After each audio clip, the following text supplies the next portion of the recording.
Clara, kailangan nating pumunta ron bilang pakikisama. Huwag ka nang mainis dyan. Saglit lang naman tayo. Sabi ng ama ni Alice na si Cesar. Pero naiinis pa rin ang ina ni Alice na ayaw umalis sa bahay nila ng araw na iyon. Tiningnan niya ang kanyang ina. Mahilig itong umalis ng bahay, lalo na kapag shopping. Bata pa lang siya, kaya hindi niya maintindihan kung bakit ayaw nitong umalis. Saan po ba tayo pupunta, Papa? Tanong ni Alice sa kanyang ama. Sumagot naman si Cesar. Sa bahay ng mga Fontanilla. Burol ngayon ang isa kong kasosyo sa negosyo. Si Henry. Kumunot ang noon ni Alice. Henry po? Si Tito Henry? Papa po ni Kian? Tumango naman ang kanyang ina. Oo, pero wag mo nang alamin anak. Pagkatapos nito, wala na tayong connection sa mga Fontanilla. Dadalaw lang dahil kaibigan ni Henry ang papa mo. Nakaramdam ng lungkot si Alice. Paborito niya pa namang kalaro si Kian. Siya ang nanay at ito ang tatay. Magkasundo sila dahil nga magkaibigan ang kanilang mga ama. Bakit wala pong koneksyon? Ibig sabihin, hindi ko na po makikita si Kian? Tanong pa ni Alice. Napatingin sa kanya si Clara. Oo, saka pagkatapos nito, pupunta na tayo sa Australia. Doon na kita pag-aaralin. Mas lalo lang siyang nalungkot. Mukha talagang hindi niya na makikita si Kian. Kaya nang pumunta na sila sa burol ni Henry, si Kian agad ang una niyang hinanap. Kian! Mahinang usal ni Alice. Tumingin sa kanya ang kanyang kaibigan. Punong-puno ng luha ang mukha nito. Akala ko hindi ka na pupunta. Naririnig ko, pupunta raw kayo ng Australia. Napatingin muna siya kay Kurt na kapatid ni Kian, bago umupo sa tabi nito. Oo, doon na raw kami titira saka mag-aaral. Pinunasan nito ang mga luha. Nawala na nga si Papa. Pati ba naman ikaw? Dito ka na lang mag-aral. Okay naman ang school dito ah. Napabuntong hininga si Alice. Hindi ako pwede dito. Baka iwan ako ni na Mama at Papa. Kung nasan sila, dapat nandun din ako. Hinawakan ni Alice ang kamay ni Kian. Marahan niya yung pinisil. Parang gustong sabihin na magiging maayos lang ang lahat. Na wala dapat ipag-alala ang kaibigan niya dahil mawawala rin naman ang lahat ng sakit at paghihirap na nararamdaman nito. Anong ginagawa mo rito? Ilang sandali ay mariing tanong ni Carmina, ang nanay ni Kian. Nandito ka? Ibig sabihin, nandito ang mga magulang mo? Tumango naman si Alice at bahagyang kinabahan sa asal ng nanay ni Kian. Kilala niya bilang mabait at kalmadong tao si Carmina, kaya hindi niya inasahan na ganoon ang magiging reaksyon nito. Umawang ang bibig ni Alice nang tanggalin nito ang kamay niya kay Kian. Huwag ka nang lalapit sa mga anak ko kahit kailan ha. Hindi ko na kayo gustong makita. Ang mga magulang mo, pati na rin ikaw. Nangilid ang mga luha ni Alice. Tita Carmina, bakit po? May nagawa po ba akong masama? Nagkatinginan sila ni Kian. Gulong-gulo rin ito kung bakit naging ganoon ang ugali ng sariling ina. Parang gusto nitong lumapit pero walang magawa dahil mukha talagang galit na galit si Carmina. Maya-maya pumasok si Carmina sa loob. Nagulantang si Alice, maging lahat ng tao, nang bigla nitong hinagis sa sahig ang dalang bulaklak ng kanyang mga magulang para kay Henry. Cesar! Ikaw ang dahilan kung bakit siya nawala. Sigaw ni Carmina habang galit na nakatingin sa ama ni Alice. Hindi ako naniniwala na wala kang kinalaman. Ikaw ang dahilan kung bakit na-depress si Henry, kung bakit pinili niya na lang kitilin ang sarili niya. Tapos ngayon, magpapakita ka rito na parang nagluluksa ka. Sinira mo ang pamilya ko, at ngayon nandito ka, nagpapanggap na parang wala kang ginawang mali. Namutla ang mukha ni Cesar at nanlaki ang mga mata, ngunit hindi ito nagsalita. Ramdam ni Alice na napapahiyan ang kanyang ama. Ang kanyang ina naman, tahimik na nakatayo sa tabi nito at nahihiya na rin. Naninikip ang dibdib ni Alice. Hindi niya maintindihan kung bakit galit na galit si Carmina. Magkakaibigan ng mga pamilya nila, kaya hindi niya inaasahang mangyayari iyon. Bata pa siya at wala siyang maintindihan sa ginagawa ng mga ito. Tita Carmina, bakit po kayo nagagalit sa mama at papa ko? Mabait naman po sila. sabi ni Alice at hindi na napigilang makisali. Mabilis naman siyang hinila ng kanyang ina sa gilid nito. Sinasabihan siya na huwag nang mangialam. Huwag kang maglakas loob na ipagtanggol yung mga magulang mo, sambit ni Carmina at bumaling ang tingin kay Alice. Napailing si Cesar. Carmina, huwag mong idamay ang mga bata. Wala silang alam sa mga nangyayari. At ilang beses ko bang sasabihin sa'yo na wala akong kinalaman sa nangyari sa negosyo. Nalugi lang talaga. Hindi ako naniniwala. At anong hindi idadami ang mga bata? Dapat malaman niya na ang tatay niya isang traidor sa asawa ko. Bulalaspan ni Carmina na ang tatay niya ibinigay ang kinabukasan ng kumpanyang pinaghirapan ni Henry para sa sariling kasakiman. Bumaling si Carmina sa ama ni Alice. Sa tingin mo, hindi ko alam ang nangyari? Ilang taon pinaghirapan ng asawa ko ang software na yon at ibinenta mo lang para saan? Pera? Buhay ng asawa kong naging kapalit. Naluluha na si Alice habang pinagmamasdan si Carmina na bahagyang napapadaing dahil buntis. Parang nanay niya na rin ito. Parang mga kapatid niya na rin ang mga anak nito. Kaya masakit sa kanyang makitang galit na galit si Carmina sa kanilang pamilya. Sinabi ko kay Henry na huwag magtiwala sa'yo. Umiiyak nang sabi ni Carmina at inaalalayan na ni Kian. Nakita niya na ang mga palatandaan, ang mga pagkakaiba sa mga number ng sales, ang mga kakompetensya na kinokopya ang mga ginagawa niya. Kinumpronta ka niya pero itinanggi mo lang lahat. At pagkatapos nun, wala nang asawa ko. Patay na siya at nasira ang pamilya ko dahil sa'yo. Hindi ko kayo mapapatawad. Nanginginig ang mga labi, sinubukan ng kanyang ina na panatagin si Carmina. Carmina, pasensya na pero... Pasensya? Tumawa ng mapait si Carmina. Pasensya na hindi siya maibabalik, di ba? Hindi na aayos ng sorry ang gulo na ginawa ng asawa mo. Cesar, parang kapatid na sa'yo ang turing ni Henry. Traidor ka. Hindi ko naman ginusto ang nangyari kay Henry. Mahinang sabi ni Cesar. Napangisi si Carmina at mapanuyang tumawa. Hindi mo ginusto? Wala na si Henry. Ngayon ka pa nagsisisi? Hindi mo malang haharapin ang kahihinat na ng mga ginawa mo, hindi ba? Alam mong makakalusot ka. Kasi alam mong walang-wala na kami para lumaban pa. Magpapanggap ka na lang na inosente habang ang pamilya ko nagdurusa sa natitirang bahagi ng buhay namin dahil sa ginawa mo. Ramdam ni Alice ang galit at pagtataksil na nag-aalab sa boses ni Carmina. Ngunit nakita niya rin ang pagod sa mga mata ng kanyang ama. Wala man lang siya naiintindihan. Alam niyang malalim yon at talagang mahirap burahin. Nagsimulang magbulungan ang mga tao sa paligid nila, ngunit naramdaman ni Alice na parang lumiliit ang mundo sa kanilang tatlo lang. Napatingin siya kay Kian na bakas din ng sakit para sa inang labis na nagluluksa. Ilang buwan pagkatapos ng libing ng ama ni Kian, nakita na lang ni Alice ang kanyang sarili kasama ang kanyang mga magulang patungo sa isang bagong buhay sa Australia. Ni hindi man lang siya nakapagpaalam kay Kian. Naalala pa rin niya ang talas ng boses ni Carmina, ang paraan ng pagbibintang nito sa kanyang ama na sinira ang lahat. Masyadong mabibigat ang mga sinabi nito para maintindihan ng 10 taong gulang na si Alice. Kaya naman, katulad ng kanyang mga magulang, natutunan ni Alice na ilibing ang mga alaala kasama ang pamilya ng mga Fontanilla.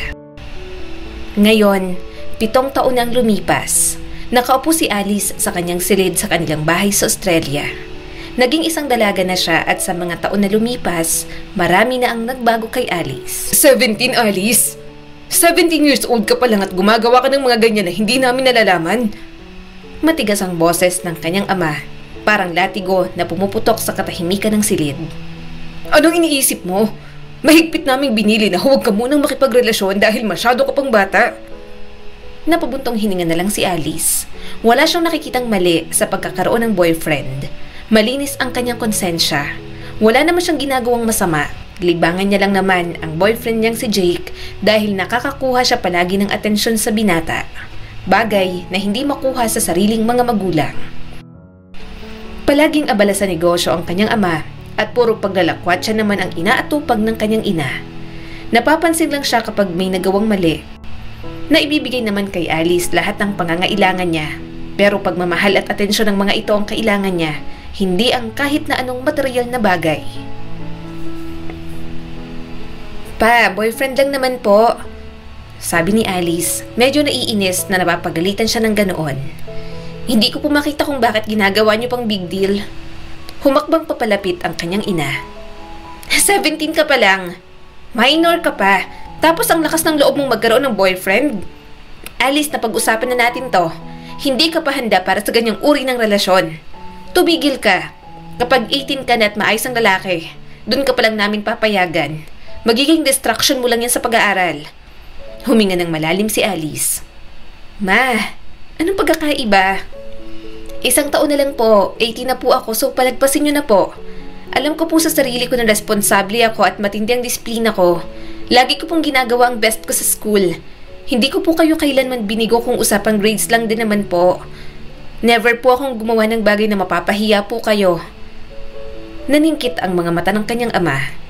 Hindi tungkol sa grades mo, Alice. Ito ay tungkol sa'yo. Masyado ka pang bata para dito. At hindi namin nakakaharap ang lalaki na yan. Ang matinong lalaki, haharap sa amin at dito manliligaw sa bahay.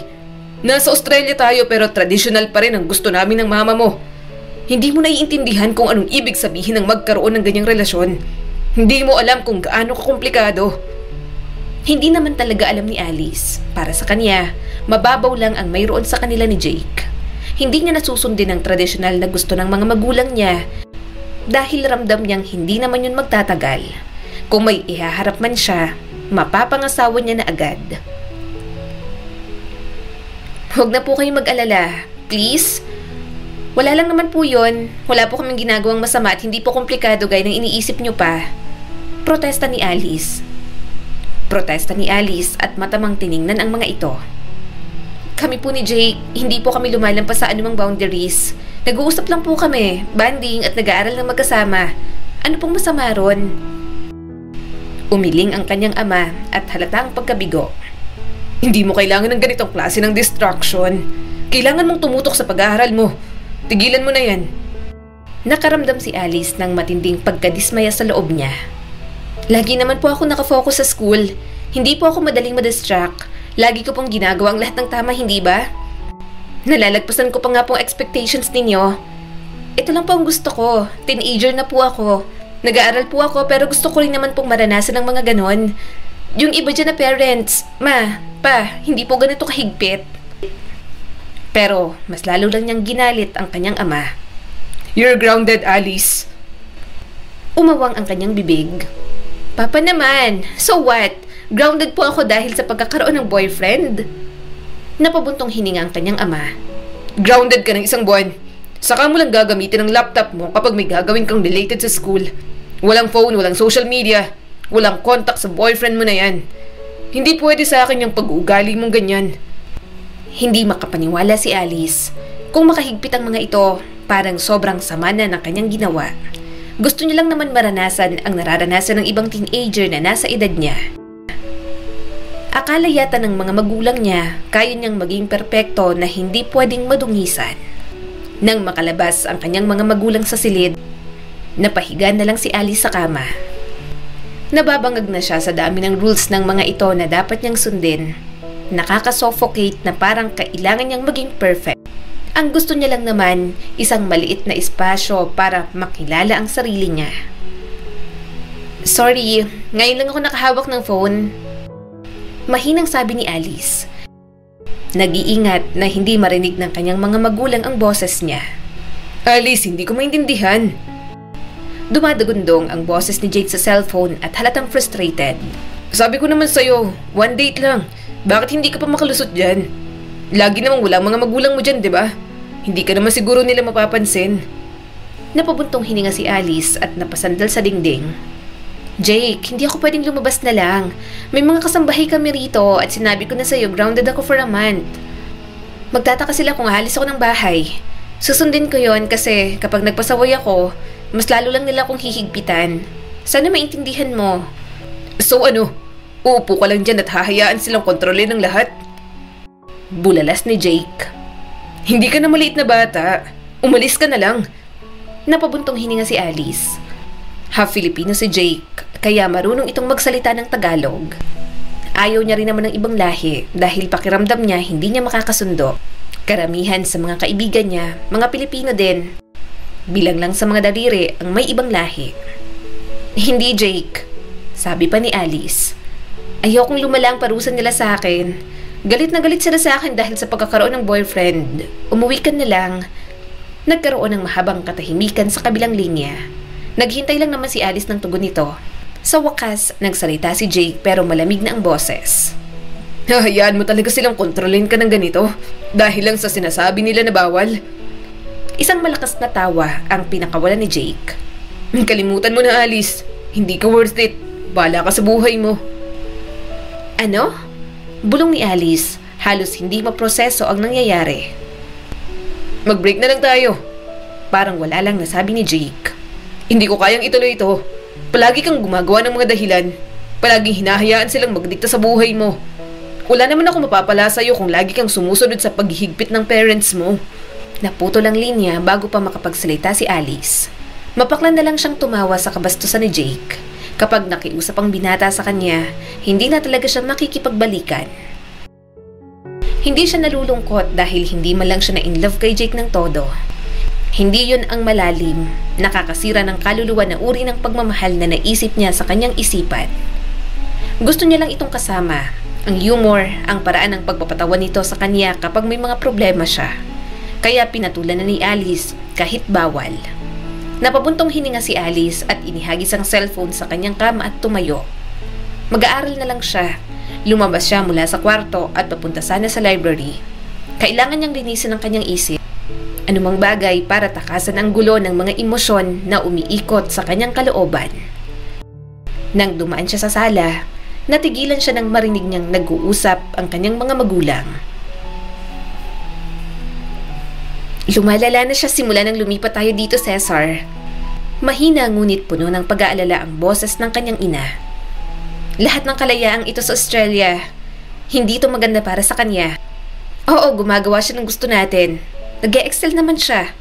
Kaya lang masyado siyang spoiled. Masyadong entitled sa mga bagay na natatamasan niya ng dahil sa atin.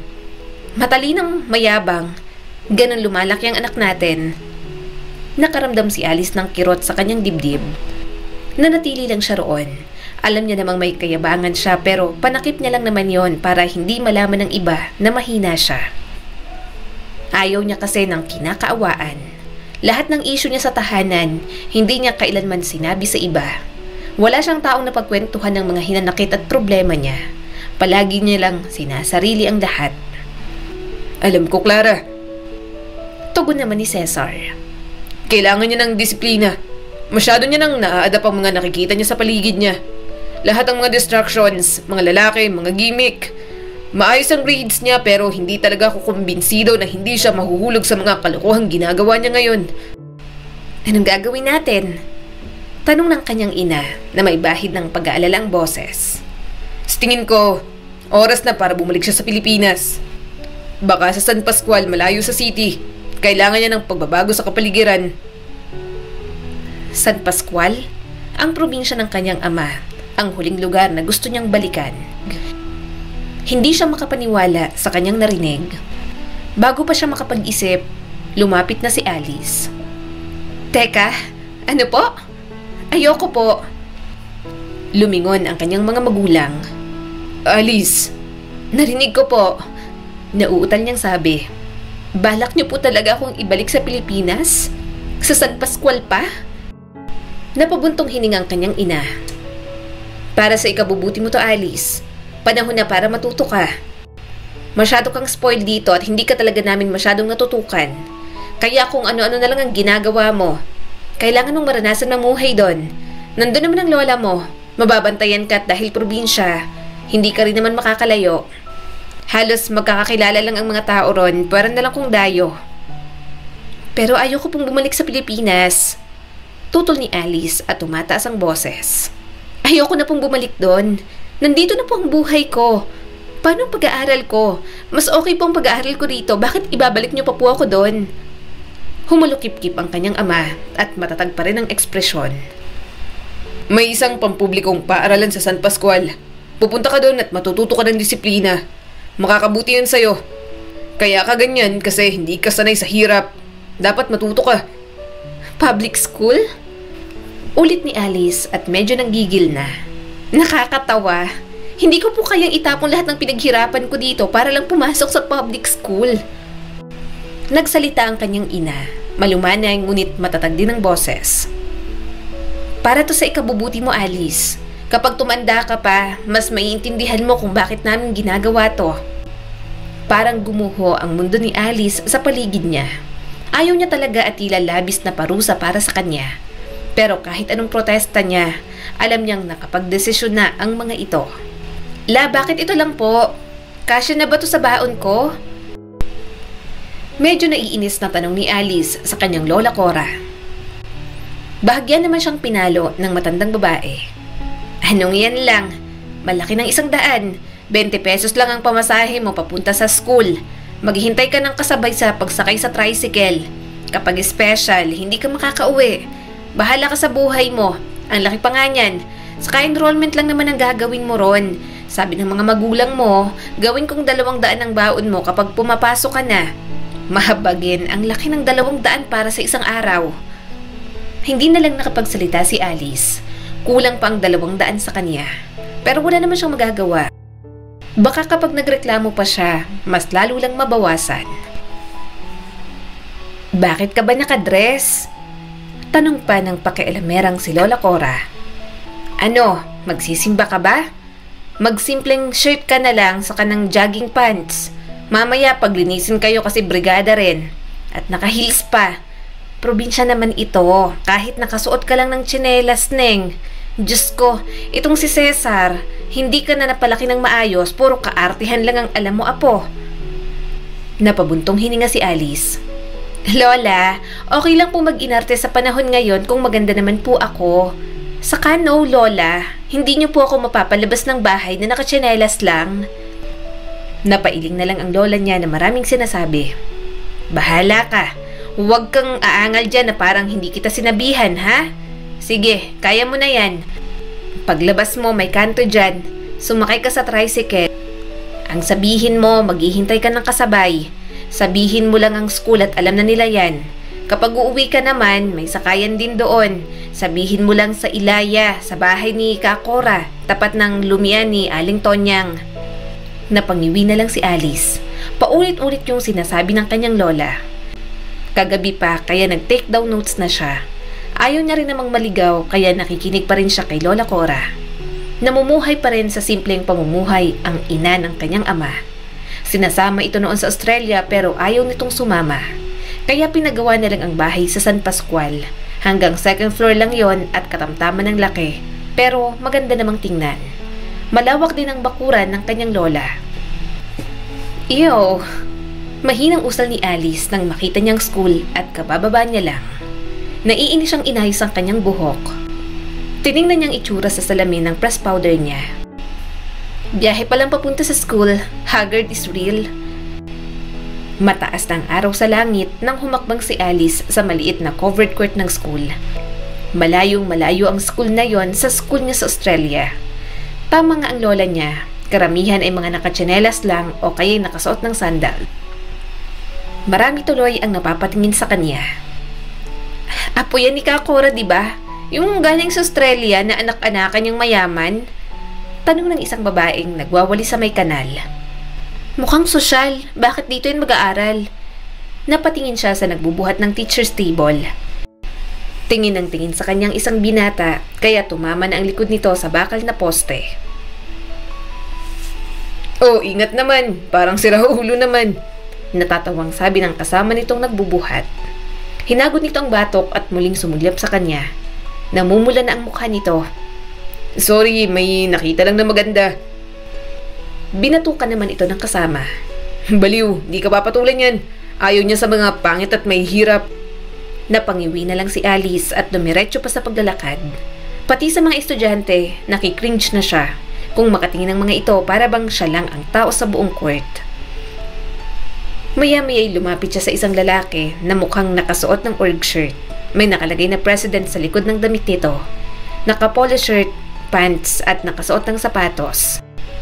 Kaya pakiramdam niya, lahat ng nandoon, ito ang pinakamatino niyang makakausap. "Excuse me, saan ako pupunta para sa grade 11 enrollment?" Tanong ni Alice sa binata. Lumingon ito sa kanya, kaya mas lalo lang nagdipina ang pagiging matangkad. Itinuro nito ang isang gusali sa dulong bahagi ng court. "Diretso tapos kumaliwa ka." Saad nito sabay turo sa daan. Lumingon si Alice sa direksyong itinuro nito, pero may hindi siya maalis sa kanyang isip. Pamilyar ang binata sa kanya, parang nakita niya na ito noon pero hindi niya lang matandaan kung saan. "Teka lang." Mahinang usal ni Alice at lumingon dito. Naningkit ang kanyang mga mata sa pag-iisip. Ngunit bago pa man siya makapagtanong, isang dalaga na may maikling buhok ang lumapit dito. "President, tara na!" Sabi ng dalaga sabay tapik sa braso ng tinawag nitong president. "Kailangan ka na sa meeting." Biglang napagtanto ni Alice na ang lalaking nasa harap niya, presidente ng student council sa school na yon. "Teka, sandali lang." Tawag ni Alice bago ito makaalis. "Nagkita na ba tayo dati? Parang pamilyar ka sa akin." Tumawa naman ang kasama nitong dalaga. Naningkit ang mga mata nito at napailing. "Gusto mo bang makipaglandian kay press, ha? Bulok ng line mo. Bago ka lang dito, ganyan ang mga linyahan mo." Nakangisi nitong sabi. Halatang hindi natutuwa sa tanong niya. Napakurap si Alice at nagulat sa inasta ng dalaga. "Mukha bang gusto kong makipaglandian? Nagtatanong lang ako ng genuine question pero ang tingin mo nakikipaglandian ako?" Mataman lang naman siyang tiningnan ng president ng student council. Nagtaas ng kilay si Alice. Pinuputol ng boses niya ang sarkastikong tawa ng dalaga. "Ano? Bakit ganyan ang iniisip mo? Siguro nagsiselos ka, no? Gusto mo bang president nyo?" Agad na tumahimik ang dalaga. Namumula na ang mga pisngi nito. Hindi alintana ni Alice ang awkward sa pananahimik nito. Ito naman ang nagsimula, kaya tinapos niya lang. Humakbang ang binata. "Okay, tama na. Pumunta ka na lang sa building kung saan ang enrollment. At hindi pa tayo nagkikita, kaya hindi kita kilala. Kaya tigilan mo nang pakikipag-flirt sa akin. Hindi ko papatulan yan." Umawang ang bibig ni Alice. "Anong sinabi mo? Hindi nga ako interesado sa'yo." "Excuse me?" Tinalikuran na siya nito. Sumunod naman ang dalagang may gusto rito. Hindi siya makapaniwala at naiinis na tumawa. "President lang ng student council. Akala mo naman kung sino na. Anong tingin niya sa akin? Type ang katulad niyang mukhang mahirap?" Naiinis na tanong ni Alice at nagsimula ng maglakad. Nang matapos ang enrollment, parang sinisilihan ang puwet ni Alice. Gusto niya na agad umuwi. Kaya naman nang matapos, umuwi na agad siya. Pero alam niyang titiisin niya ang public school na yon sa mga susunod na buwan. Pumasok si Alice sa silid-aralan. Wala pang masyadong estudyante, kaya nakahanap agad siya ng upuan. Nang tinanong niya kung may nakaupo, hindi naman umangal ang katabi niyang babae. "Ikaw si Alice, tama? Apo ka ni Kakora?" Tanong ng dalaga. Magiliw ang boses at walang pag-aalinlangan sa tono. "Ako si Jean. Nice to meet you." Hindi nagulat si Alice na alam ng babae ang kanyang pangalan. Medyo kilala ang lola niya sa San Pascual. Mabilis kasing lapitan ang lola Cora niya kapag may mga nangangailangan, lalo na kapag emergency. Kahit mabunganga ang lola niya, mabait naman at may malasakit sa kapwa nito. Tumango siya na may magalang ng ngiti. "Nice to meet you too." Lumawak ang ngiti ni Jean habang nagpapatuloy. "Marami na akong narinig tungkol sa'yo. Nung una nga, natatakot akong kausapin ka. Baka Inglesera ka kasi. Taga-Australia ka, diba? Alam mo, pinag-uusapan ka ng lahat kung gaano ka kaganda. Para ka raw prinsesa. Lalo nang pumunta ka dito nung enrollment." Tipid lang nang ngumiti si Alice. Tila hindi pinansin ni Jean ang kawalan niya ng tugon. "Sigurado akong lahat ng estudyanteng lalaki rito gustong mapalapit sa'yo. Siguradong ikaw ang magiging center of attention dito, Alice. Sana ikaw ang muse natin." Bahagyang napawi ang ngiti ni Alice nang marinig iyon. Hindi siya interesadong may mga humanga sa kanya roon. Naniniwala siyang hindi rin naman siya magtatagal sa pag-aaral sa public school na yon. Alam niyang hindi rin siya matitiis ng kanyang mga magulang. Kailangan niya lang talagang magpakabait para makabalik siya sa Australia. Habang nakaupo si Alice at inaayos ang kanyang mga gamit, Lumipat ang kanyang tingin sa upuan. Dumapo naman ang paningin niya sa pamilyar na mukha ng president ng student council. Sino ba yan? Tanong ni Alice. Kaklase pala natin yan. Bakit ganun? Bakit siyang president ng student council? Si Kian Fontanilla yan. Sagot ni Jean sa kanya. Wala kasing lumaban sa grade 12. Saka magaling talaga siya at majority ng students. Siya rin naman ang gustong maging president ng student council. Napakurap-kurap si Alice. Pinoproseso pa rin ang narinig na pangalan. Kian Fontanilla? Oo, kaswal na sabi ni Jean. Matalino yan tsaka masipag. Nangunguna siya sa klase, pero hindi niya makuha ang first place. Working student din kasi siya. Minsan, nakikita namin siya sumasideline kapag walang pasok o tuwing hapon pagka-uwi. Galing niya nga na pagsasabay niya lahat. Gulong-gulo ang isip ni Alice. Naaalala niya si Kian, ang kanyang kababata noon, isang taong malapit sa kanya noong bata pa siya. Ngunit yun ay bago ang lamat sa pagitan ng kanilang mga pamilya. Pero, nag-alinlangan si Alice. Si Kian, hindi ba mayaman ang pamilya niya? Bahagyang nagbago ang ekspresyon ni Jean at tumingin kay Alice na may pagtataka. Paano mo nalaman? Siguro nakikichismis ka tungkol kay Pres, no? Mayaman sila. Dati nga lang. Alam mo, dati yatang may kaya. Pero nalugi ang negosyo sa Maynila. Walang nakakaalam anong nangyari ron sa tatay nila. Basta nang umuwi rito, wala nang asawa ni Aling Carmina. At oo nga pala, apo siya ng mga kuwang ko dito sa San Pascual. Hindi lang kinikilala kasi tinakwil ang nanay niya ni Don Facundo dati. Si Aling Carmina, itinakwil daw kasi nakipagtanan daw noon sa ama ni Kian dati. Nang lumipat sila dito, alam ko, nakiusap ulit siya na tanggapin ng Don. Natigilan si Alice sa mga sinabi ni Jean. Gulong-gulong isip niya. Hindi niya lubos maisip ang sinabi nito. Natatandaan niya pa si Henry, ang ama ni Kian. Naaalala niya na naman ang galit ni Carmina nang huli niya itong makita. Nagpatuloy si Jean sa pagkakwento. Kaso, yun nga, tayo nang tanggapin. May iba ng pamilya kasi ang Don at palagi pang sinusulsulan. Kahit sa mga apo parang walang pakialam. Kaya yan, hanggang ngayon, naghihirap pa rin sila. Doon lang sila nakatira sa naiwang bahay ng nanay ni Aling Carmina. Kung tinanggap sila ng mga kuwang ko, baka hindi ganyan ang buhay ni Kian ngayon. Bigla niyang naintindihan kung bakit hindi siya nakilala ni Kian o kung bakit siya nagalit. Baka katulad niya, tila binaon na lang nito sa limot ang lahat. Isa pa, masyado pa silang bata noong panahong iyon. Kahit si Alice, hindi agad nakilala si Kian. Sobrang laki ng pinagbago ng dati niyang kababata. Sinasabi ng mga ito na traidor ang ama niyang si Cesar pero hindi naman napatunayan. Subalit ang galit na natili pa rin na natakpan na lang sa paglipas ng panahon. Hindi sigurado si Alice kung ano ang sasabihin. Magkahalong guilt at confusion ang kanyang nararamdaman. Hindi niya alam kung gaano kalalim ang sugat na idinulot ng mga magulang niya sa pamilya ni Kian. Hindi niya batid kung nandoon pa rin ba ang galit. Wala siyang ideya kung anong gagawin, kung naaalala ba siya ni Kian bilang kababata o bilang anak ng mga taong tinuturo ng ina nito na may ginawang masama kay Henry noon. Mama, Papa, please, gusto ko na po talagang bumalik sa Australia. Pakiusap ni Alice habang hawak ang kanyang cellphone. Hindi ako bagay dito. Ang mga tao rito, nagchichismisan sila sa lahat, kahit sa pinakamaliit na mga bagay. Nakaka-stress lang po. Hindi ko na kaya at hindi na po ako natutuwa. Ang dami-daming sinasabi. Sa lahat ng bagay parang kailangan palagi ang opinyon. Yun talaga ang kanyang problema. Hindi naman masama ang sinasabi ng mga ito. Yun nga lang, nakaka-stress na kahit saan siya lumingon, may chismosa palagi. Kasama na roon ang lola Cora niya. Nasa tapat pa ng ihawa ni Aling Tonyang ang bahay nila.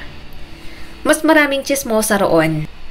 Parang mga bubuyog na usap ng usap. Napabuntong hininga ang kanyang ama. Anak, ganyan talaga sa probinsya. Masasanay ka rin.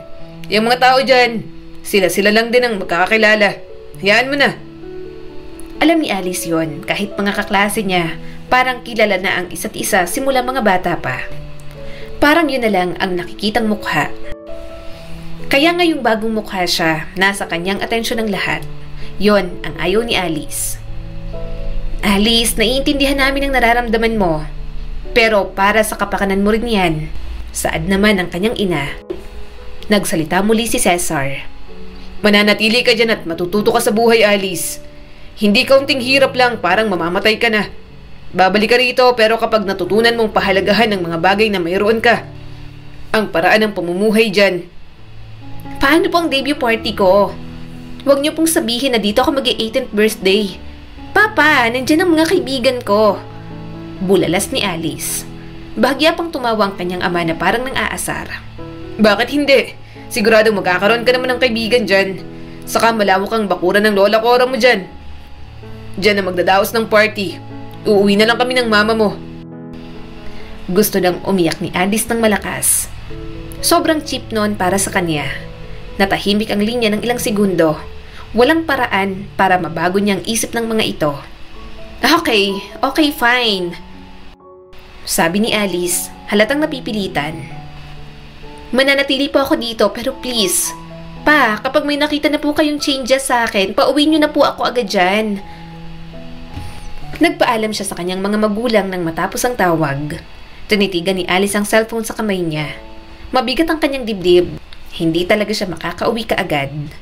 Bigla niyang naisip si Kian. Sa tuwing nakikita niya ito sa paaralan, tila malamig at malayo ang tingin nito sa kanya. Palagi na lang itong mukhang naiirita at sobrang dismissive sa kanya.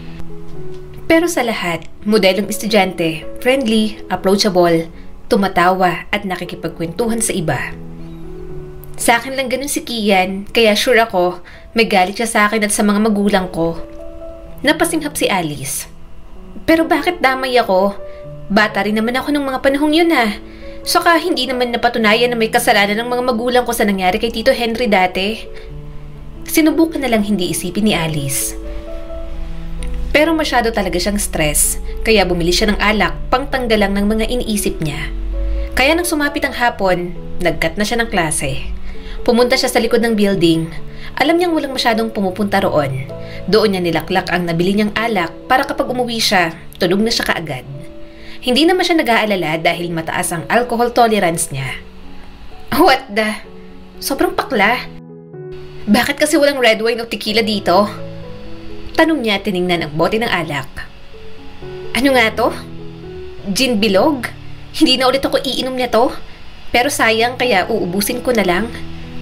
Matagal siyang humigop.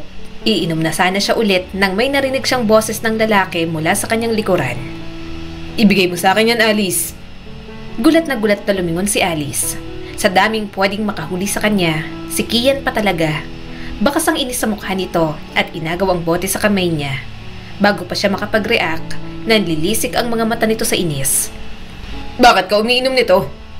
Mariing tanong ni Kian. Alam mo na bawal to, Alice. Estudyante ka pa. Nakasuot ng uniform at heto umiinom ka ng alak. Sa school pa. Anong nangyayari sa'yo? Bahagyang namula si Alice sa pagkapahiya at medyo tama ng alak. May problema ako kaya ako umiinom. Akin na nga yan? Anong problema mo? Tanong pa nito at mas lalong nagsalubong ang mga kilay. Napanguso si Alice at bahagyang suminok. Ikaw, problema rin kita? Anong ako? Gumagawa ka lang ba ng dahilan? Mariin ang tingin ni Kian sa kanya at biglang hinawakan ng kanyang braso. Sumama ka sa akin. Dadalhin kita sa disciplinary office para magtanda ka. Hindi! Sagot ni Alice at pilit na umatras. Ayoko pumunta doon. Kapag dinala siya roon, malalaman ng lola Cora niya. Isusumbong siya nito sa kanyang mga magulang. Mas lalo na siyang hindi makakauwi. Sinubukan niyang tumalikod at tumakbo, ngunit mas mabilis si Kian. Bigla na lang pumulupot ang braso nito sa kanyang bewang. Sinubukan niyang kumawala, ngunit sobrang higpit ng pagkakahawak nito. Sobrang likot ni Alice. Sa kanyang pagpupumiglas, hindi sinasadyang dumampi ang kamay nito sa kanyang dibdib at pareho silang natigilan. Natanggal pang botones ng uniform niya dahil sa paghilang nito sa kanya. Napamura si Alice at mabilis na inayos ang kanyang uniform. Kasalanan mo to. Sinabi na ngang ayoko, diba? Sa ilang sandali, pareho silang natahimik. Namula ang mukha ni Kian sa gulat. Nanlaki ang mga mata nito at agad na napaatras. Para itong nasunog sa kontak ng balat nito sa kanyang dibdib. Mukhang hindi rin alam kung ano ang gagawin. I'm sorry. Nauutal na sabi ni Kian. Naiinis siyang lumingon dito. Malakas na sampal ang ibinigay niya sa binata. Napaatras si Kian na natulala sa lakas ng sampal. Ngunit hindi na hinintay ni Alice ang ano pa mang reaksyon. Nagmamadali na siyang umalis doon. Tumulo ang mga luha ni Alice. Ayoko na sa lugar na to. Ayoko mga tao rito. Ayoko sa Kian na yon. Wala siyang pakialam sa mga kahihinatnan. Pagod na siyang hindi maintindihan ng mga taong ayaw siyang unawain. Pagkatapos ng insidente na yon sa pagitan nila ni Kian, hindi napigilan ni Alice ang pakiramdam na may nagbago sa pagitan nila ng binata. Hindi na siya isinumbong nito dahil na rin siguro sa hindi sinasadyang nagawa sa kanya. Sa mga sumunod na araw, napansin niyang tila mas pinagmamasdan siya nito kesa sa dati. Nagtatagal ang paningin nito sa kanya, parang may hinihintay. Bakas din palagi ang guilt sa mukha nito. Mukhang hindi lang alam kung papaano lalapit sa kanya para linawin ang mga nangyari.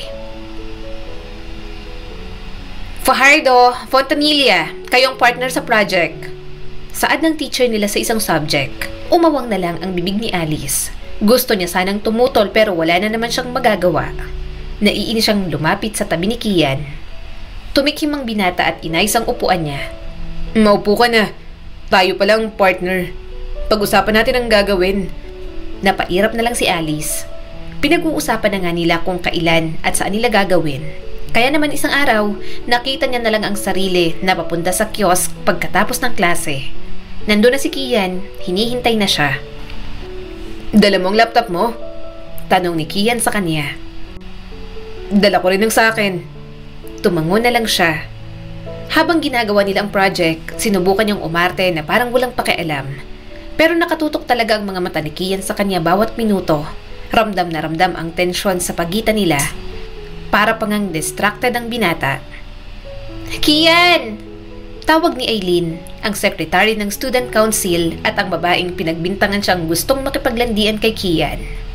Nandito ka lang pala. Kanina pa kita hinahanap. Sabay na tayong umuwi. Nag-alinlangan si Kian saka umiling.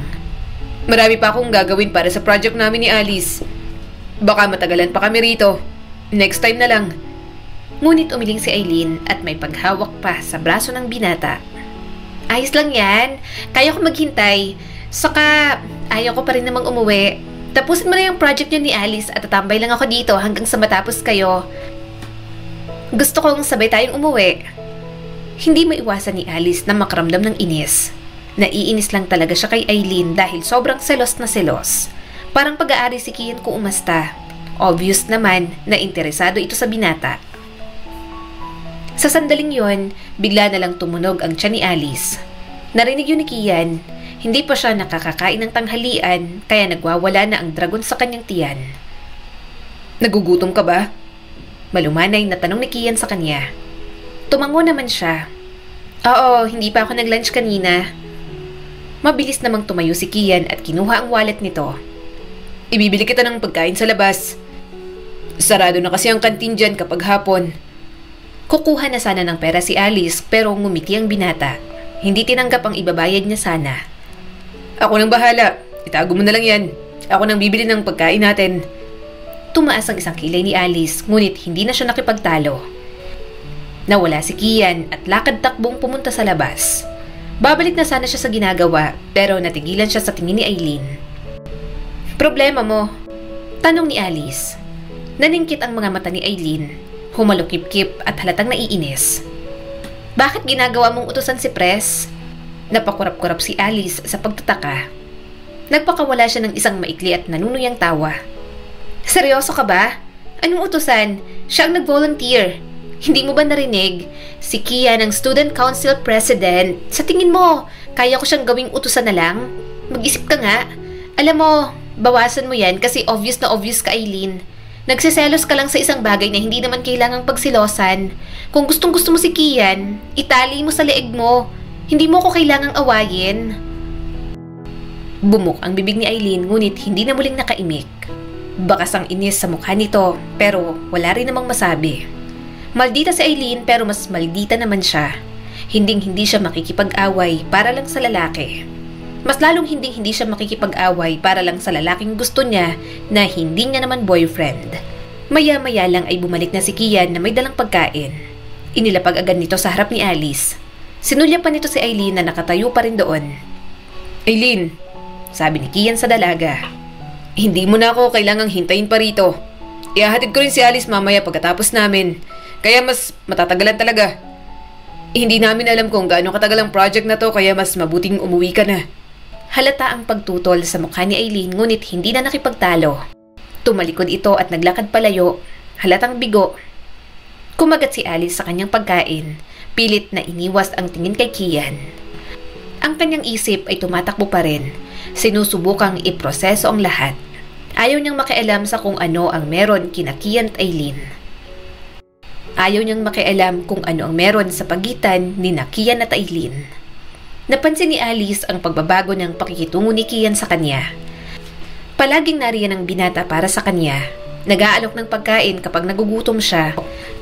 Binibigyan siya ng panyo kapag pawis na pawis siya. At pinapaypayan din kapag lobat na ang mini electric fan niya. Ang maliit, maalalahanin ng mga kilos nito, nagiging napakadalas. Mahirap na hindi pansinin. Kian, sabi ni Alice nang hindi na makatiis. Pwede ba tayong mag-usap sandali? Umawang ang bibig ni Kian bago tumango. Sige. Huminga ng malalim si Alice. Hindi ko alam kung anong nangyayari sa'yo, pero kailangan kong magtanong. Ano bang ginagawa mo? Ginagawa mo ba ang lahat ng mga bagay na to para sa akin? Kasi guilty ka sa paghawak mo sa akin? Huminto siya at tinitigan ito sa mga mata. Baka naman gusto mo lang ituloy ang nasimulan mo. Gusto mo ulit akong manyakin? Mas level up, ganon. Kaya kinukuha mong loob ko? Nanlaki ang mga mata ni Kian. Alice, hindi. Hindi ko naman sinasadya yun. At wala akong intensyong masama sa'yo. I'm sorry sa nagawa ko sa'yo. Hindi nagpatinag ang tingin ni Alice at humalukip-kip sa harap nito. Kung ganon, bakit? Bakit bigla kang naging attentive pagdating sa akin? Binibigyan mo ko ng pagkain, nag-aalok ng panyo. Pinapaypayan ako kapag pinagpapawisan ako. Hindi to normal, Kian. Nagsisimula ng mag-isip ang mga tao. Well, akala nila nililigawan mo ko. Tila nang hina ang ekspresyon ni Kian. At saglit, nakita ni Alice ang pagkislap ng pagkalito at pagkabigo sa mga mata ng binata. Nagiging kaibigan lang ako sa'yo. Sa wakas ay sinabi ni Kian. Hindi ko alam kung anong iniisip ng mga tao. Pero hindi ko sinusubukang gumawa ng anumang kakaiba, okay? Ginagawa ko lang ang lahat ng to. Kasi gusto kong bumawi sa'yo. So, paano naman to? May gusto ka ba sa akin? Diretsyong tanong ni Alice. Hindi agad nakasagot si Kian. Umawang muli ang bibig nito ngunit walang salitang lumabas. Bahagya itong yumuko habang nakakuyom ang mga kamay sa tagiliran. Hindi. Mahinang sabi ni Kian. Hindi kita gusto, Alice. Hindi mo kailangan mag-alala. Gusto ko lang bumawi sa kasalanang nagawa ko. Gusto ko lang na maging kaibigan mo. Okay. Napatawad na naman kita. Hindi na big deal sa akin yon. I'm sorry din sa pagsampal ko sa'yo. Sobrang emotional lang talaga ako ng araw na yon at medyo tipsy pa. Sabi ni Alice at baka sa boses ang kaginhawaan. Marahan namang tumango si Kian. Naiintindihan ko. Muling nagpatuloy si Alice. Then, pwede mo kayang itigil lahat ng ginagawa mo para sa akin? Nagchichismisa na kasi ang mga estudyante sa school at ayokong makarating sa mga magulang ko. Baka isipin pa nila na nagpaplano na naman akong magkaroon ng boyfriend kahit hindi naman. Napakurap si Kian at nanlambot ang tingin sa kanya. Ginagawa ko yun kasi kaibigan kita. Gagawin ko rin yun sa iba, Alice. Sandaling namayani ang katahimikan sa pagitan nila. Bumaba ang tingin ni Alice sa kanyang mga paa. Hindi sigurado kung marami ba siyang nasabi. Saka, magkababata naman tayo. Puno ng sinseridad na sabi ni Kian. Wala namang masama siguro na makita nilang malapit tayo sa isa't isa. After all, magkababata tayo, Alice. Tumingin si Alice sa binata. Nagulat dahil naaalala pa rin siya nito. Matamis na ngumiti sa kanyang binata. Kumusta ang mga kapatid mo? Kumusta si Tita Carmina? Hindi niya napigilang tanong. Mas lalong lumawak ang ngiti ni Kian. Si Kurt, pumapasok lang din dito. Si Arabella, pumapasok na rin. Nasa elementary nga lang. Sumilay na rin ang ngiti sa mga labi ni Alice. Masaya akong makita kayong lahat. Pero alam kong galit pa rin sa parents ko si Tita Carmina, hindi ba? Hindi agad nakasagot si Kian. Mahina na lang siyang tumawa. Okay lang, naiintindihan ko naman. May mga pagsasama na talaga sigurong hindi na maayos. Namungay ang mga mata ni Kian. Pero wala ka namang kasalanan. Wala tayong kasalanan sa mga nangyari noon. Mula ng araw na yon, nagpatuloy ang kanilang pagkakaibigan. Sa kabila ng tensyon sa pagitan ng kanilang mga pamilya, natagpuan ni Alice ang kanyang sarili na mas komportable muli kay Kian. Ramdam ni Alice ang pagbabago sa pagitan nila. Sa mga lumipas na buwan, mas lumalim ang kanilang pagkakaibigan. Mas maraming oras silang magkasama, nag-aaral, nagbibiruan at nagbabahagi ng mga piraso ng kanilang buhay na hindi nila alam sa isa't isa. Muling nakaramdam ng kaginhawaan si Alice sa binata. Hindi niya akalain na muli niyang mararamdaman ang ganoon kay Kian, lalo na pagkatapos ng lahat ng nangyari. Ngunit ngayon, nakita niyang kanyang sarili na nasisiyahan sa piling nito. Higit pa sa inaasahan niya, nahuhulog na siya kay Kian. Isang hapon pagkatapos ng klase, nakaupo sila sa ilalim ng lilim ng puno.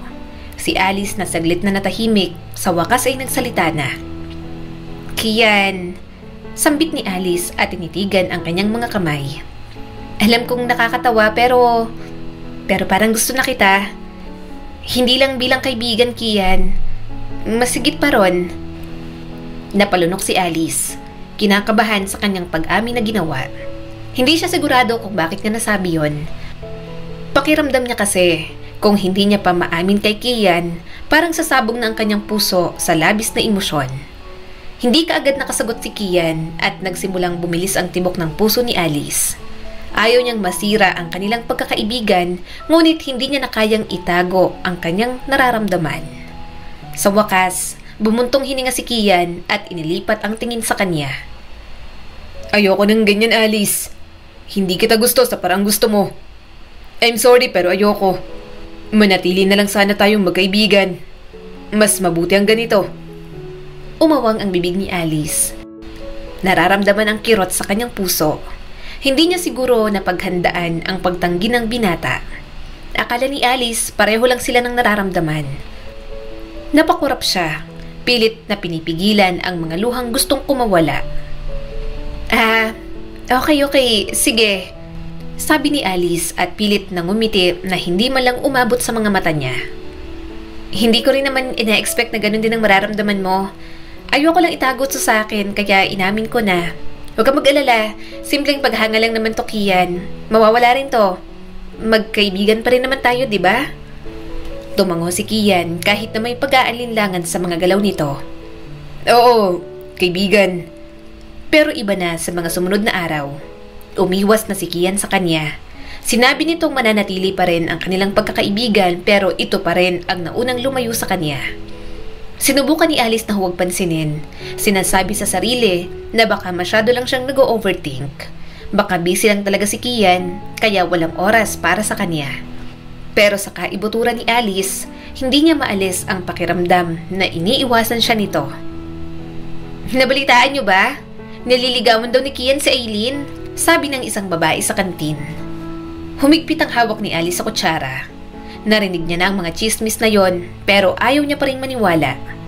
Sumagot naman ang kasama nito. Bagay naman sila. Saka hello, para rin naman silang may mutual understanding sa feelings nila, hindi ba?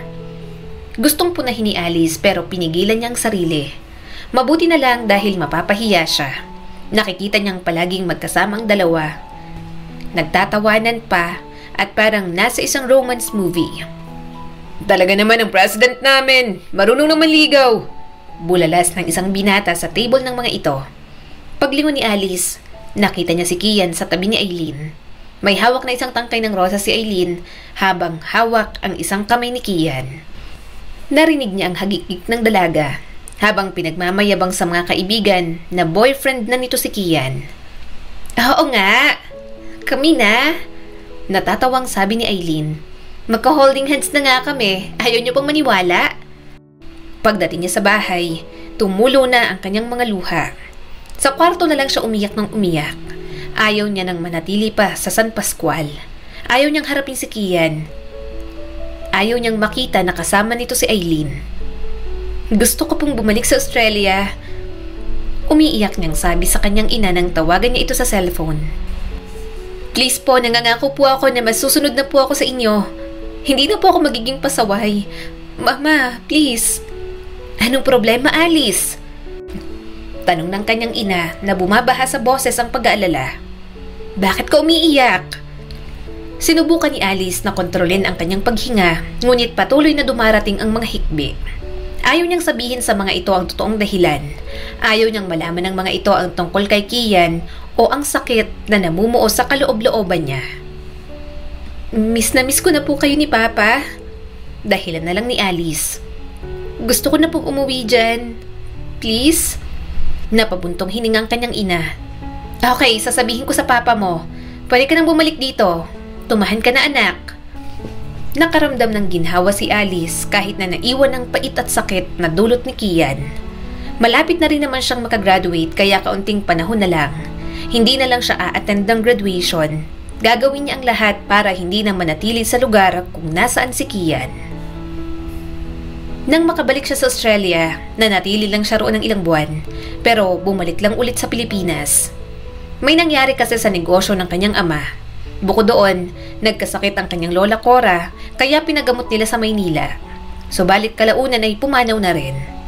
Nakaupo si Alice sa tahimik na sulok ng cafe malapit sa universidad. Nag-aaral na siya sa isang universidad sa Maynila. Nasa Pilipinas man, ang mahalaga, hindi na sa San Pascual. Walang nakakaalam tungkol kay Kian, kaya bahagyang napanatag ang kanyang kalooban. Alam niyang makaka-move on din siya sa binata. Gayunpaman, ang buhay ay may kakaibang paraan para paglaruan ang puso at isip ni Alice. Aray! Daing niya nang may makabunggo siya sa library. Ang mga paa ko nahulugan ng mga libro mo. Narinig niya ang malalim na boses ng lalaki. I'm sorry, patingin ang mga paa mo para magamot natin kung may problema. Nagkatinginan sila ng binata. Hindi siya makapaniwala na si Kian pala ang nasa harap niya. Seryoso lang ang mukha nito, subalit may emosyon sa mga mata nito na hindi niya lubos mabasa. Bumilis ang tibok ng puso ni Alice. Matapos ang isang taon, hindi niya inaasahan na makikita niya muli si Kian. Iniwasan niyang mapadpad sa San Pascual para hindi na ito makita pa. Yun naman pala, nasa Maynila na ang binata. Kumusta ka, Alice? Mahinang tanong ni Kian. Hindi siya sumagot at mabilis na lang itong tinalikuran. Sa mga sumunod na araw, halatang ayaw makisama ng tadhana. Magkaklase pa sila ng binata sa ilang minor subjects. At natagpuan na lang ni Alice ang sarili na magka-partner na naman sila sa mga gawain. Kian, nasa harap ako ng apartment mo. Ibibigay ko na sa iyo ang hard copy nitong research. Wala kasing soft copy sa library, kaya hiniram ko na lang. Hindi ka pumasok kanina, kaya hindi ko maibigay sa'yo.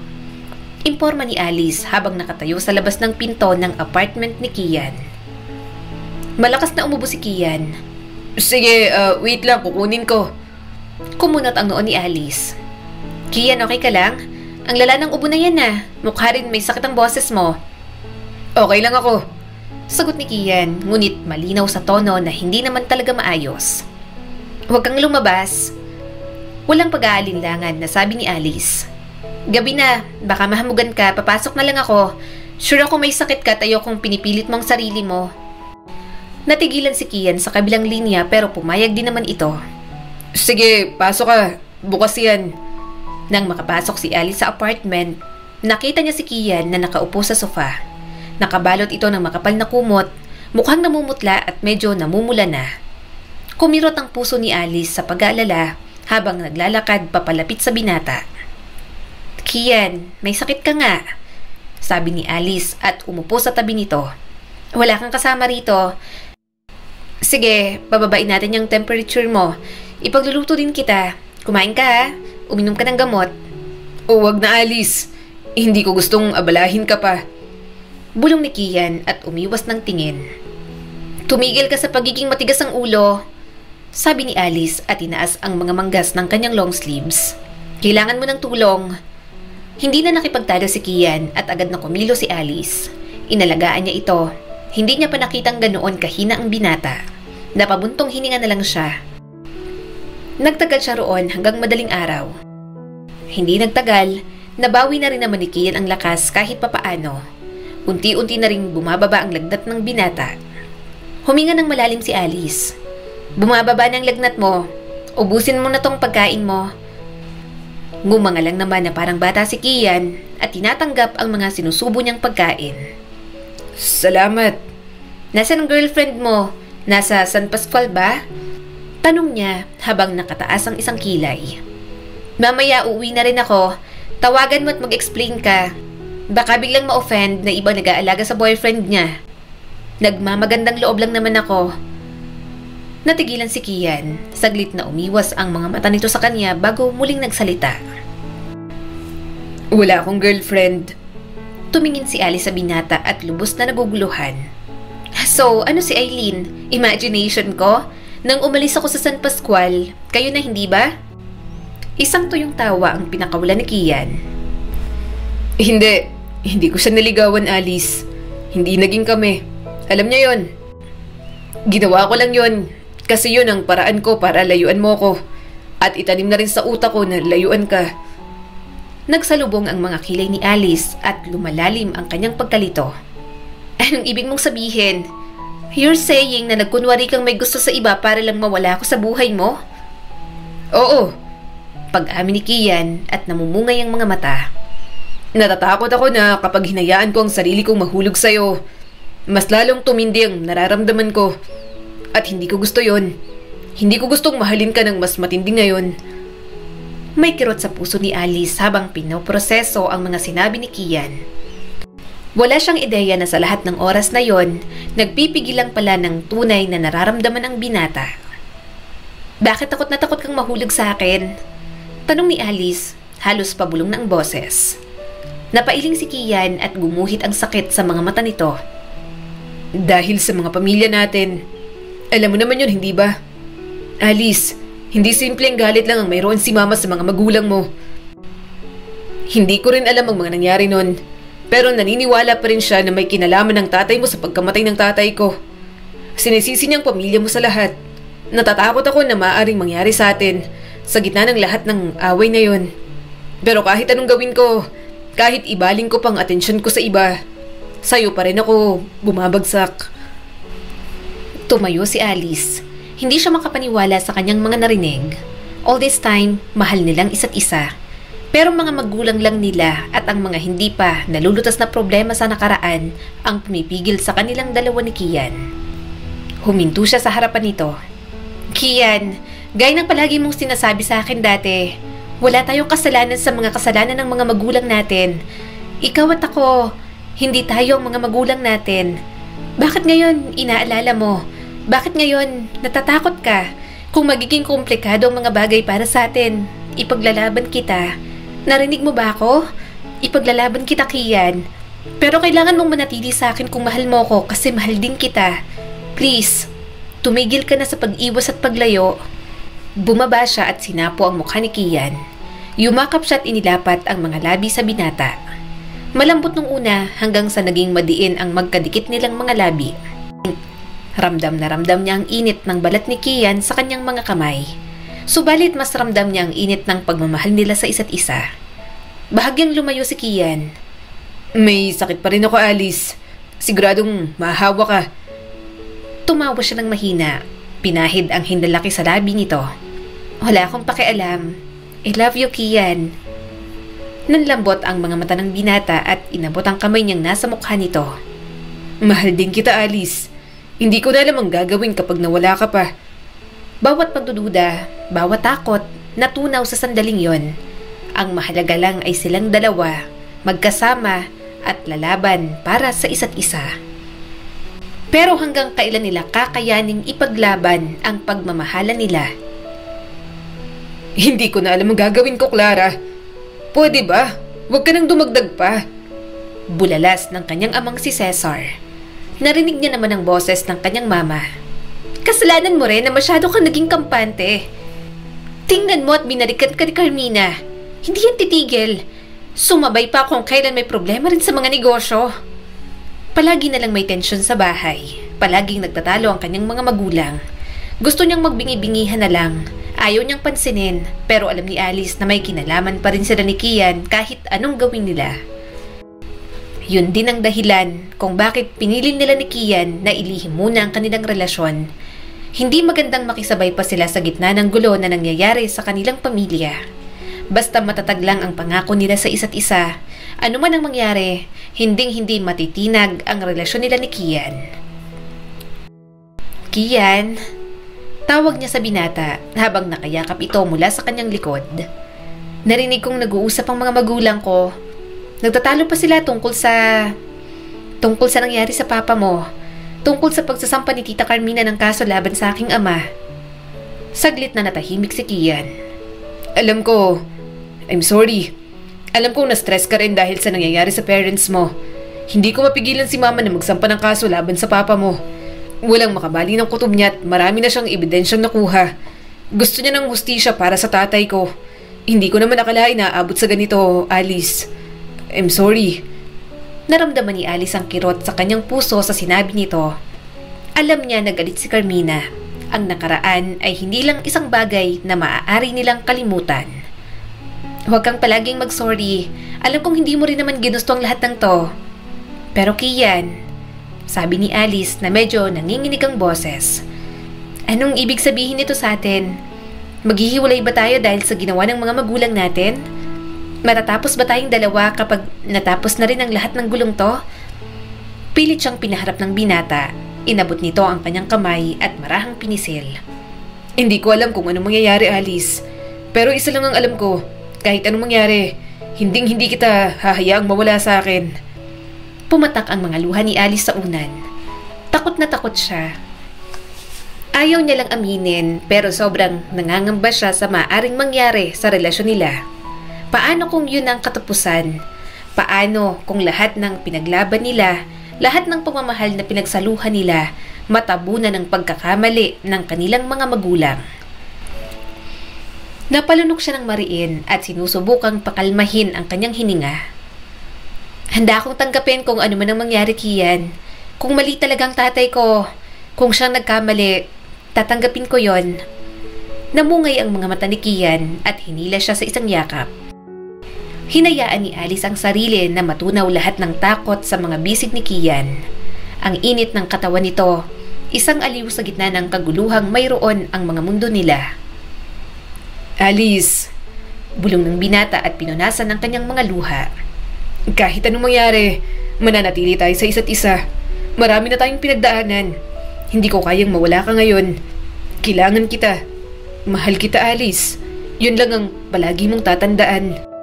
Tumulo ang luha sa mga pisngi ni Alice. Pagod na siyang magpigil. Pagod sa kawalan ng katiyakan na matagal nang bumabagabag sa kanya. Iniangat niyang ulo niya mula sa dibdib nito at tumingin sa binata. Mahal din kita, Kian. At hindi kita iiwan. Bulong niya rito. Ngumiti si Kian at kumikinang ang mga mata sa emosyon. Lumapit pa ito at marahan siyang hinalikan sa noo. Salamat. Hindi mo kailangang matakot hanggat nandito ako at hanggang lumalaban pa ako. Basta wag mo kong iwan, Alice. Napangiti si Alice. Hindi kita iiwan. Habang hawak nilang isa't isa, naramdaman ni Alice ang kapayapaan.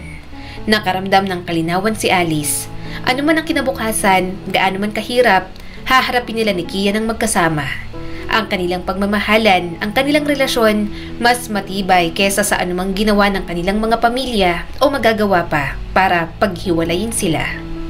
At sa sandaling yon, alam ni Alice na handa siyang ipaglaban ang kanilang pagmamahalan anuman ang mangyari. Pero hanggang kailan sila magiging matibay ni Kian na ipaglaban ang mayroon sila? Hindi! Hindi pwede! Hindi niyo pwedeng ikulong ang asawa ko! Bulalas ng kanyang ina. Nanginginig ang kanyang mga kamay. Nakagawa na ng desisyon ng korte. Ang kanyang ama ay napatunayang nagkasala. Hindi lang ng pagtataksil, kundi pagkitil pa. Kinitil nito ang buhay ng ama ni Kian. Papa, totoo ba talaga? Talaga bang ikaw ang gumawa nun kay Tito Henry? Bulalas ni Alice habang tinitingnan niya ito sa loob ng selda. Bakit mo ginawa yon? Ang sama-sama mo. Bigla siyang sinampal ng kanyang ina na naiiyak na rin. Anong masama? Wala kang karapatang pagsalitaan ng ganyan ng papa mo. Hindi masamang tao ang papa mo. Tumulo na rin ang mga luha ng kanyang ama na natutulala na. Oo, pero ginawa ko lang naman yun para protektahan ang sarili ko. Galit na galit siya at gusto niyang kunin ang pinaghirapan naming dalawa. Sakim din naman siya, inunahan ko lang. Gumuho ang mundo niya sa sandaling iyon. Akala niya ay simpleng hindi lang pagkakaunawaan, pero mas malalim pa pala ang ugat ng lahat. Ang kataksilan ng kanyang ama ay higit sa lahat ng naiisip niya. At ang bigat ng katotohanan iyon, bumabagabag sa kanyang puso na nagmamahal para kay Kian. Kasabay ng pagkabilanggo ng kanyang ama, nalugi na talaga ng tuluyan ang mga negosyo nila. Na-bankrupt sila na kahit bahay, kinuha na sa kanila. Dahil doon, napilitan silang lumipat sa mas maliit na bahay. Ang kanyang ina, dumanas naman ng depresyon at palagi na lang tulala. Napilitan na rin siyang tumigil muna sa pag-aaral para magtrabaho para sa kanilang dalawa. Araw-araw, walang sablay, si Kian ay nagpapadala sa kanya ng mga mensahe. Nung una, mga simpleng text lang na nagtatanong kung kumusta siya, kung okay lang ba siya. Sorry, ngayon ko lang nasagot. Malamig na sabi ni Alice. Napabuntong hininga ang binata. Nag-aalala ako sa'yo ng sobra. I miss you. Okay lang ako. Matabang niyang sabi. Ayaw nang pahabain pang usapan. Sige na, bye na. Marami pa akong gagawin. Saglit lang. May bahid ng sakit sa tono nito. Kahit saglit lang. Gusto pa kitang makausap. Napailing si Alice. Ano ba? Hindi ka ba nakakaintindi? Busy nga ako. Sumagot naman agad si Kian. I'm sorry. I'm sorry kung makulit ako. Miss na lang talaga kita at nag-aalala ako sa'yo. Pasensya na. Pero sana tandaan mo palagi lang ako nandito sa tabi mo. Pwede mo kong kausapin, Alice. Mahal na mahal kita. Napabuntong hininga na lang siya. Pilit nang pinipigilan ang kanyang mga luha. Gusto niya na lang iwan ang binata para matapos na ang lahat ng bigat at sakit na kanyang nararamdaman. Hindi talaga sumuko sa kanya si Kian pagkatapos ng lahat. Hindi nito binibitiwan ang pagmamahal na pinagsaluhan nila sa kabila ng lahat ng nangyari. Pero siya ang gusto ng sumuko dahil hindi kayanin ng kanyang konsensya. Hindi niya kayang harapin pa si Kian. Isang gabi, sa wakas, tinawagan ni Alice ang binata. Alice, kumusta ka? Tanong ni Kian at bakas ang pag-aalala. Hindi ako okay. Pagtatapat ni Alice. Hindi ko na alam ang gagawin ko, Kian. Alam kong mahirap. Mahinang sabi nito. Pero nandito ako para sa'yo. Lagi ako nandito. Kahit na ano kailangan mo, sabihin mo lang. Nakagat ni Alice ang kanyang labi at tumulo ang luha sa kanyang pisngi. Pero Kian, paano tayo magsasama pagkatapos ng lahat ng nangyari? Hindi ka ba nagagalit sa akin, ha? Hindi lang negosyo ng papa mo ang sinira ng papa ko. Siya rin ang dahilan kung bakit hindi nyo kasama si Tito Henry, kung bakit kayo naghirap ng ilang taon. Saglit na natahimik si Kian. Wala akong pakialam sa ginawa ng mga pamilya natin. May pakialam ako sa'yo. Ang relasyon lang nating dalawang inaalala ko. At kung kailangan mo ng oras, bibigyan kita ng oras. Pero pakiusap, Alice, huwag mo naman akong isuko. Ang sinseridad sa mga salita nito ang labis na nagpapadurog ng kanyang puso. Gustong-gusto niyang makasama si Kian. Nahayaan itong mahalin siya. Pero alam niyang hindi niya kaya. Para sa kanya, sirang-sira na ang lahat ng mayroon sa kanila. Hindi ako handa, Kian. Hindi ako handang harapin ang galit ng mama mo. Aminin mo man o hindi, alam kong galit pa rin siya kahit na nakuha niyo ng hustisya. Hindi ko na alam ang gagawin ko. Nanghihinang sabi ni Alice. Malumanay ang boses ni Kian ngunit may bahid ng kalungkutan. Naiintindihan ko. Hihintayin kita. Pero pakiusap, huwag mo kong iwan. Huwag mong sasabihin at sumusuko ka na sa akin. Sabihin mo lang na handa ka na at pupuntahan agad kita. Maya-maya'y tinapos ni Alice ang tawag. Mabigat ang kanyang puso sa bigat ng hindi sinasabing pangako. Hindi siya sigurado kung kakayanin pa ba nila ang pagkasira na idinulot ng kanilang mga pamilya. Pero hindi niya maitatanggi na nandyan pa rin si Kian, naghihintay sa kanya kahit parang gumuho ang mundo sa paligid nilang dalawa. Hindi siya handang sumuko sa binata. Ngunit sapat ba ang kanyang lakas para harapin lahat ng gulo na nakadikit sa kanilang dalawa? Alice, boses ni Kian ang bumungad sa kanya, magaspang at puno ng pag-aalala. Nasaan ka?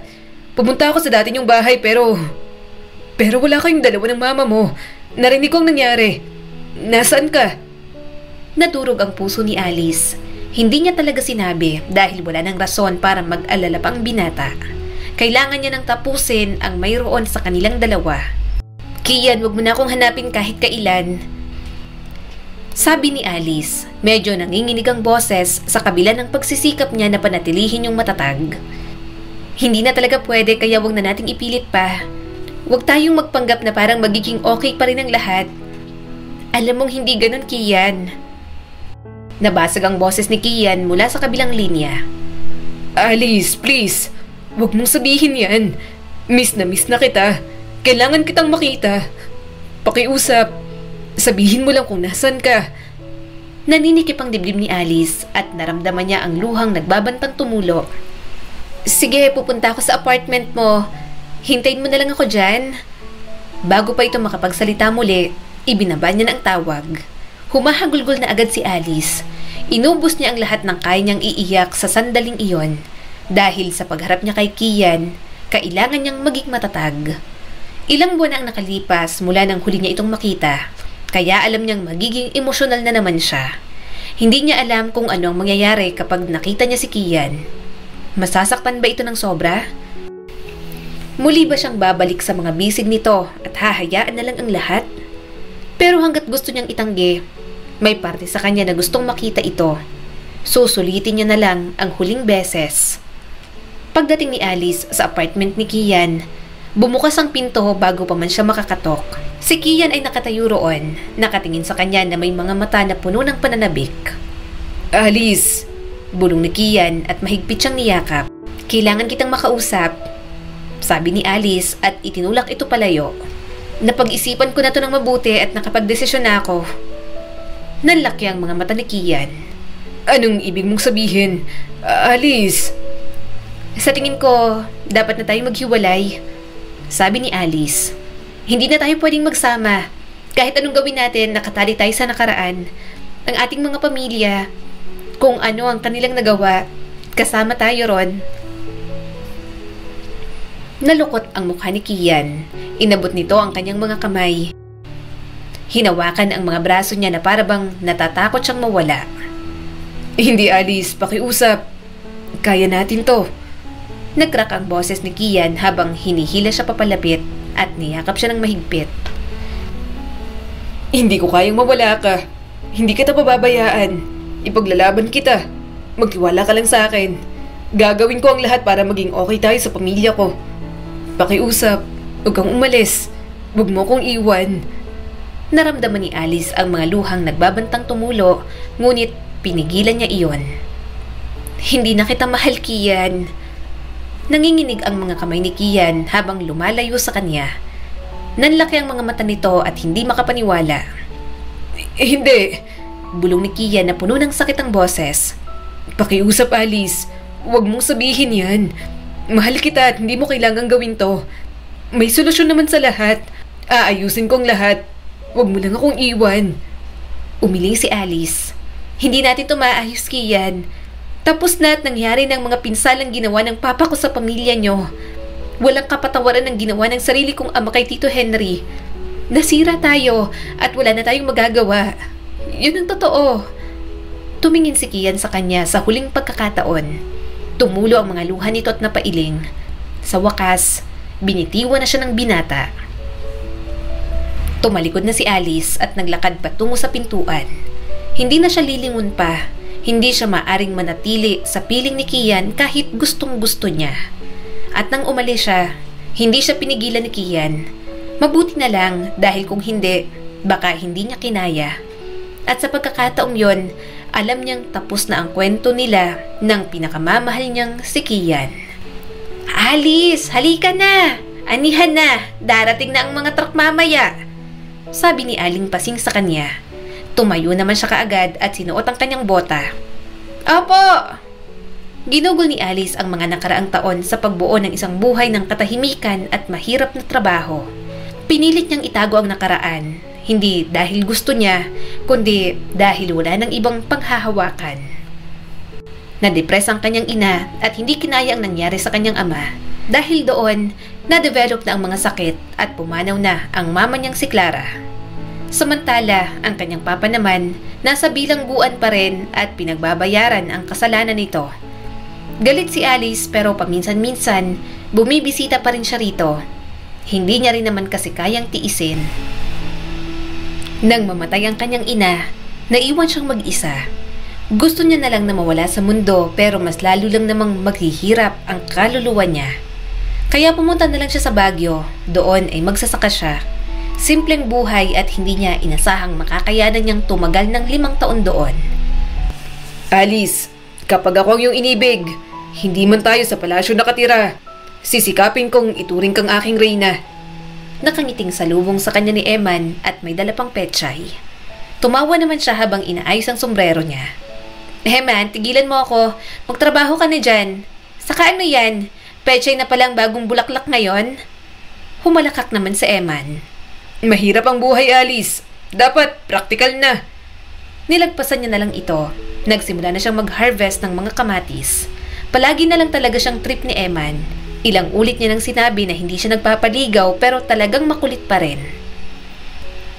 Alice, sasagutin mo na kasi ang si Eman. Sayang naman ang ganda mo kung tatandang dalaga. Natatawang sabi ni Aling Pasing. Umiling naman siya kaagad at binuhat ang mga na-harvest niyang kamatis. Huwag na ho, wala na talaga akong balak na mag-asawa. Hanap na lang siya ng iba. Lumapit naman sa kanya muli si Eman. Alice, mas magandang makasama mo ako hanggang pagtanda.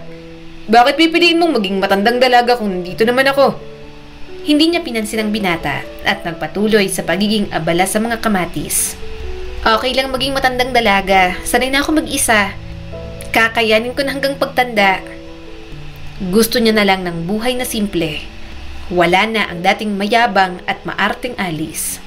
Gumigising ng maaga, nagtatrabaho bilang farmer at matutulog na lang sa pagod. Hanggat maaari, walang emosyon, walang attachment. Gusto niya lang mag-exist pero naghihintay lang din ng kamatayan. Ngunit may ibang plano ang tadhana. Alice! Tawag ng bagong may-ari ng farm. Umayo siya ng upo at pinunasan ang pawis sa kanyang noo. Bakit niyo po ako pinatawag? Kailangan ko ng pabor. Nakangiting sabi nito. Hindi sigurado si Alice kung ano ang aasahan, ngunit hindi siya nagulat sa kahilingan. Wala rin naman siyang magagawa dahil boss niya ito. Turuan mo sana ang kaibigan ko kung paano magtrabaho sa bukid.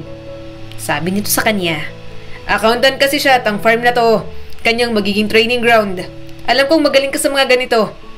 Nagmana siya ng hasyenda so technically, kailangan niyang maging hasyendero.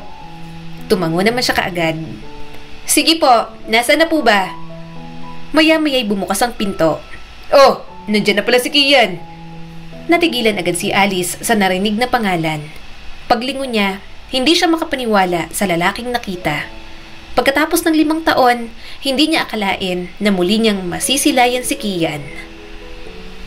Siya na ba ang magtuturo sa akin? Nakangising tanong ni Kian. Umiwas agad ng tingin si Alice. Iba na lang po kaya, si Aling Pasing o kaya si Eman, mas may alam po sila sa akin sa farming. Tumaas ang mga kilay ni Kian. Bakit hindi ikaw? May alam ka rin naman, di ba? Kung wala ka palang alam dito, dapat pala, tinatanggal ka na lang ng kaibigan ko. Hindi ka strength sa farm niya. Kasama ka lang siguro sa mga farmer dito na tamad. Naghihintay lang ng sasahurin. Naiinis na lumingon si Alice. Sinasabi mo bang tamad ako? Sa tingin mo, tatagal ako ng 5 taon dito? Pwede ba? Kung may galit ka sa akin, huwag mong idamay ang trabaho ko. Tumikim ang boss niya at tinapik-tapik ang kanyang balikat. Basta ikaw nang bahala kay Kian. Ituro mo lahat ng alam mo. Pwede mo rin siyang pahirapan dito dahil talagang mahirap naman ang trabaho rito sa farm. Wala nang nagawa pa si Alice. Talagang makakasama niya si Kian. Naiinis siya dahil alam niyang mahihirapan siya. 5 taon na pero hindi pa rin siya nakaka-move on sa binata. Kaya rin siguro kahit anong pagpapansin ni Eman, hindi niya magawang patulan. Iniisip ko, bakit sa dami ng trabaho? Bakit pinili mo na lang magsaka? Tanong ng asungot na si Kian sa kanya. Bakit hindi ka na lang nag-aral? Kaya mo naman ah. Bakit nagtago ka rito at namuhay na lang ng simple? Napairap naman si Alice. Bakit ako magtatago kung kaya mo naman akong ipahanap? Pwede ba? Huwag ka na lang magtanong. Ayoko na magtatanong ka tungkol sa nakaraan. Isipin mo na lang na ngayon lang tayo nagkakilala. Tuturuan lang kita tungkol sa alam ko sa farming. Yun lang yon. Sorry kung natagalan ako. Malumanay na sabi ni Kian at napakagatlabi. Inabot ng 5 taon. Pero kapag bumalik ka kasama ko, hindi ka na mag-aalala pa. Kumunot ang noo niya. Pilit na ayaw unawain ang mga sinasabi ng binata. Anong pinagsasasabi mo? Bahala ka nga sa buhay mo. Bukas ng umaga magkita na tayo. 6 AM dapat gising ka na. Tuturuan kita bukas. Tinalikuran na ni Alice ang binata. Nang makalayo na siya, doon pa lang siya nakahinga ng maluwag. Subalit alam niyang mas hindi matatahimik ang kanyang sarili sa mga susunod na araw. Anong ginagawa niyo? Tanong ni Kian nang pumasok sa kusina. Si Aling Pasing naman ang sumagot. Nagluluto para sa pagkain ng mga tauhan, Sir Kian. Kaso, hindi na nakikinig si Kian. Kunot na kunot ang noon nito habang nakatingin sa kanila ni Eman. Magkatabi sila ng binata at sobrang harot pa ni Eman sa kanya. Alice, tignan mo to! Nakangiting sabi ni Eman sa kanya at ipinakita ang dulo ng pechay na nahiwa na. Anong sinasabi mong walang bulaklak sa pechay? Tingnan mo nga oh, hindi ba't mukhang bulaklak? Mahina namang tumawa si Alice. Oo nga, mukhang bulaklak. Natigilan siya sa pagsasalita nang biglang isingit ni Kian ang isang binti nito sa isang bangko. Paupo ako. Tumingin naman si Eman kay Kian. Sir, may space pa naman dun sa kabila. Hindi ka nakasya rito. Tumawa ng mapanuya si Kian. Kasya ako kung aalis ka, Eman. Sa halip na umupo paharap sa lamesa, umupo si Kian paharap sa kanya. Sobrang dikit na dikit ang dibdib nito sa kanya. Uusog sana si Alice palayo, pero hinawakan ni Kian ang bewang niya. Hindi siya hinayaang kumilos ng binata. Nanlaki ang mga mata ni Alice. Baka may makapansin sa ginawa nito. Pero walang pakialam si Kian at parang ewan na nakatitig sa kanya. Tila nalalasing pang binata sa lapit nilang dalawa. Teka lang sir, parang masyado kang malapit kay Alice. Nailang na nga oh. Sabi pa ni Eman at napatayo na. Pero ang walang hiyang si Kian, kinuha ang isang hita niya at pinatong sa hita nito. Walang pakialam na yumakap sa kanya na parang walang ibang nakakita. Marami ang natigilan at napatili na lang abutin ni Eman ang kuwelyo ng damit ni Kian. Sir Kian, nakakabastos na ho kayo. Sigaw ni Eman at parang manununtok na. Ngumisi naman si Kian at nang-aasar pa. Ikaw, saan kitang lupalop ipapatapon para tigilan mo ng kakalandi sa girlfriend ko? Gulat na gulat ang mga kasama niya sa trabaho. Hinila niya na si Kian palayo roon bago pa ito makapagsabi ng kung ano-ano. Nang sila na lang dalawa, malakas niya itong itinulak sa dibdib. Anong sinasabi mong girlfriend mo ko? Baliw ka ba? Break na tayo! Frustrated niyang sigaw. Napailing si Kian. Para sa akin, hindi tayo nag-break. Alam kong nagsinungaling ka lang. Mahal mo ako. Mahal na mahal mo pa rin ako. At ngayong nandito ako para bawiin ka. Ayokong may hahadlang pa. 5 taon ako naghintay at hindi ako papayag na ganito lang. Nangilid ang mga luha ni Alice. Hindi na ako babalik sa'yo. Lumipas man ang panahon, nakabaon na sa pagkatao ko na anak ako ng taong kumuha ng buhay ng papa mo. Kahit anong gawin mo, ang mga sugat ng nakaraan, hindi maghihilom. Natigilan siya nang maramdamang lumapat ang mga labi ni Kian sa kanya. Punong-puno ng init at desperasyon iyon. Mas lalong tumulo ang mga luha ni Alice. Wala na ang iningatan niyang damdamin. Isang dampi lang, parang gusto niya na lang kalimutan ng lahat. Sinapo ni Kian ang mukha niya habang hinihingal. 5 taon. 5 taon akong naghintay sa inyong dalawa ni Mama. Hinintay ko si Mama na maghilom sa lahat ng galit niya. Araw-araw akong nagmamakaawa sa kanya. Paulit-ulit kong sinasabi na wala kang kasalanan, na hayaan niya akong mahalin ka. 5 taon din ako nagtiis na hindi lumapit sa'yo. Kasi kung pipilitin kita, baka mapagod ka lang sa akin. Mas talo kang mawawala at yun ang mas kinakatakot ko. Kasi Alice, kung pinilit kita, hindi ka naman babalik, di ba? Ipagtatabuyan mo pa rin ako. Lumandas na rin ang mga luha ni Kian. Pero ngayon pwede na. Kaya kitang iharap kay mama nang hindi ka mag-aalala. Nahihirapan pa rin siyang kalimutan ang mga nangyari sa mga tatay natin. Pero nagsisimula na siyang subukan. At alam kong darating ang panahon na mawawala na lahat ng sakit at galit na inaalagaan niya. Kaya please, bumalik ka na sa akin. Mahal na mahal kita, Alice. Alam nilang lahat na kahit inuunawa ko ang nararamdaman ni mama, alam din nila na hindi kita kayang kalimutan at palitan sa puso ko. Mahigpit niyang niyakap si Kian. Sumusuko na siya. Hindi niya na talaga kaya. Pagod na siyang magpanggap na magiging ayos lang siya sa buhay na pinili niya. Simula ng araw na yon, bumalik sila sa San Pascual. Ipinakilala siya ni Kian sa ina at mga kapatid nito bilang mapapangasawa. Nang muli niyang makita si Carmina, alam niyang nandoon pa rin ang sakit at pagkailang. Gayunpaman, para sa anak, para kay Kian, ramdam niyang tatanggapin pa rin siya nito ng paunti-unti at sapat na yon para kay Alice. Hindi rin nagtagal, kinasal na rin naman sila. Sa mansyon sila nanirahan dahil malaki naman at gusto nga ni Carmina na magkakasama sila roon. Teka, anong problema? Nasusuka ka sa niluto ko? Tanong ni Carmina. Napatingin sa kanyang mother-in-law niya at ang mga kapatid ni Kian. Pati ang kanyang asawa, nag-aalala na sa kanya. Naduduwa lang siya sa amoy ng pagkaing niluto ni Carmina. Gayunpaman, ayaw niyang ma-offend ito. Hanggat kaya niya, ayaw niyang magkaroon ng dahilan ang ginang para magalit sa kanya. Okay lang po ako. Pinilit niyang umiti. Sinubukan niyang kainin ang pagkain. Kaso, nang maamoy ni Alice, hindi niya na talaga kinaya. Napatayo na siya sa hapag at pumunta na sa lababo. Sumunod naman agad ang asawa niya at si Carmina. Anong pakiramdam mo, mahal? Nag-aalalang tanong ni Kian habang hinahagod ang likod niya. Pero mas napansin niya si Carmina at parang maiiyak na. Sorry po, masarap naman po ang pagkain. Hindi ko lang alam kung bakit naduduwal po ako. Suminghap naman si Carmina. Bakit ka nagsasorry? Po? Niyakap siya ng ginang. I'm sorry kung dinamay kita sa galit ko. Nahihiya rin ako sa'yo minsan. Aaminin ko, hindi ko gusto nang mapangasawa ka ng anak ko. Pero mahal na mahal ka ni Kian at nakikita kong mahal mo rin ang anak ko.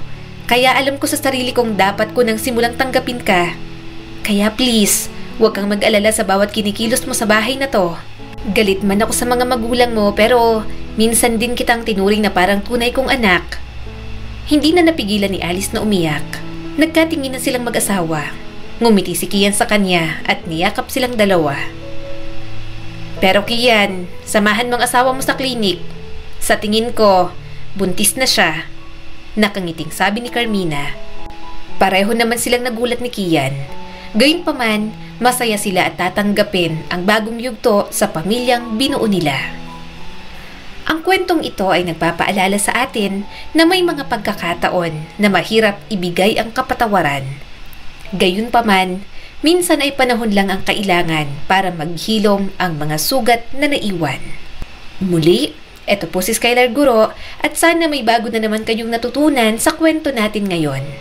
Maraming salamat po.